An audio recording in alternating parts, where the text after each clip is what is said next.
If you're given a set of data points with two variables and you want to create a scatter plot and find out what the line of best fit is that goes generally through those points, you can use the Desmos Calculator. So if you go to desmos.com, this is a free graphing calculator. This is what you'll see, and you want to click on Graphing Calculator, and it will open up. So this calculator can do simple calculations like 3 plus 4. I'll tell you the answer. You can also plot points. If I wanted to plot the point 7, 0, it makes that dot there for us. Or if you want to plot a table of points, you can. And that's what we're going to do here. So you do plus, add a table, and you need to enter in your x coordinates and your y coordinates. If we look at this example up here in the top left, hours studying an exam score. The hours studying is what determines your exam score. So that means the hours studying is your x and the exam score is your y. Your x coordinate always determines what your y coordinate is. So I'm going to start entering those in here. So I'm going to put 11, and I can just use my tab button to tab to the next box and press my tab button to tab to the next line. So I'm just using my keyboard and tabbing from one box to the other. I'm going to pause and enter the rest of these in. Once you have them in, you want to see where they are.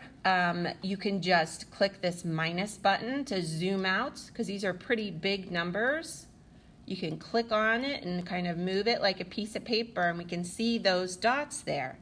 Now we want to find the line of best fit. So if you press the plus button here and then say add an expression, and it's going to give us another box.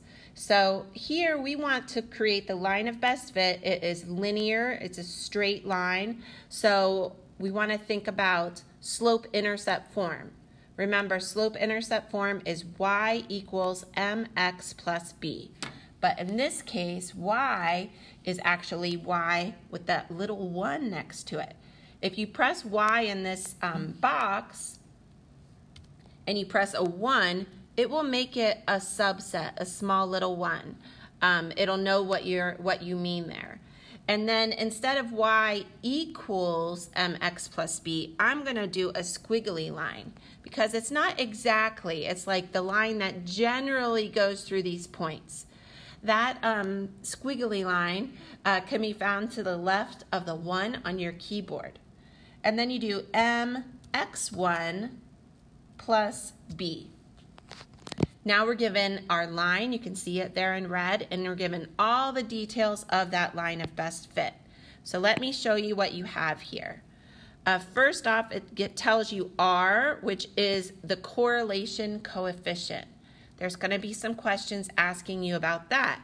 Then it also tells you M, and it tells you B. So if you think of the equation y equals mx plus b, we're just going to substitute in M is about 3.7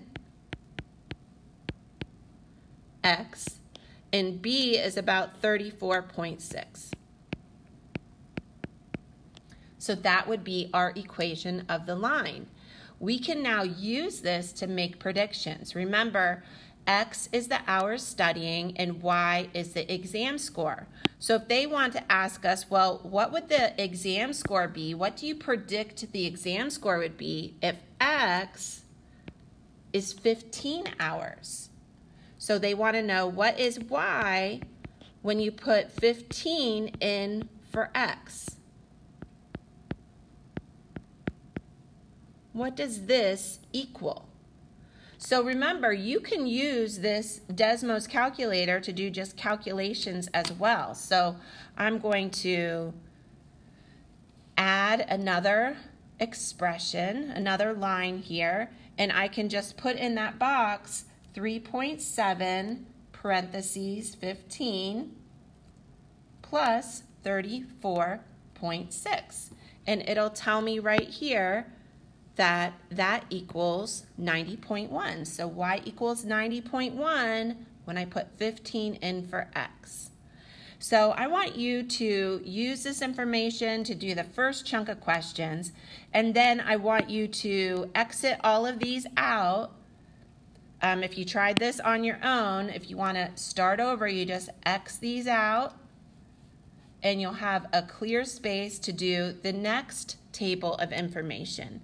So a little hint, this is the table of information you're going to be using for the next set of questions. You want to determine what is the X and what is the Y. Remember, the X determines the Y. So is the temperature outside determining the electricity bill, or does the electricity bill determine the temperature outside?